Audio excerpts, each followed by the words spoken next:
झालेलंच नाहीये।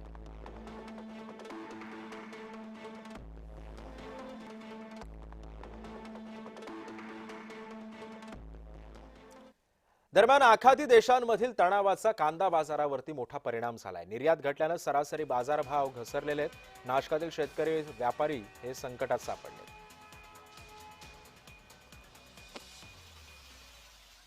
नाशिक जिल्ह्यातून आता मोठ्या प्रमाणात माल ह्या गल्फ कंट्रीजमध्ये एक्सपोर्टसाठी जात होता, तरी बराचसा माल ट्रान्झिटमध्ये होता आणि मुंबई पोर्टला सुद्धा बराच माल थांबून आहे। जाणाऱ्या ही वॉर जेव्हा म्हणजे युद्ध जेव्हा डिक्लेअर झालं किंवा चालू झालं, बऱ्याचशा जाणाऱ्या जहाज ते कॅन्सल झाले आणि त्यामुळे जो माल मुंबईला येऊन पडलेला आहे। दरम्यान यावेळी कांदा बाजार समितीतून आढावा घेतला आमचे प्रतिनिधी नरेंद्र पटाव यांनी।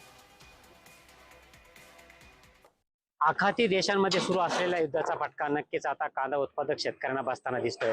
आपण एवढा कृषी उत्पन्न बाजार समितीच्या आवारात उभे आहोत। आपण बघितलं तर या ठिकाणी आताच कांद्याचे लिलाव झालेले आणि नक्कीच कांद्याला सरासरी बाजारभावामध्ये घसरण होताना दिसतंय। आपल्यासोबत काही कांदा उत्पादक शेतकरी, काय सांगाल की भाव घसरले?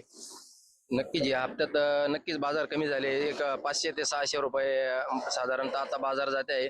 तर साधारण खर्च पण निघत नाहीये आणि एकरी साधारण 50 ते 60 क्विंटल कांदा निघतो। त्यामुळे काढणीला आणि कापणीलाच 12,000 रुपये त्याला लागत आहे आणि लावणीला 12,000, काढणीला 12,000, म्हणजे त्याचा दोन्ही मिळून 24,000 रुपये खर्चाची पडताल बसत नाही। आणि त्यात युद्धजन परिस्थितीमुळे इतकं वाईट झालंय की बस कांदा कुठल्याही गोष्टीने परवडा नाही।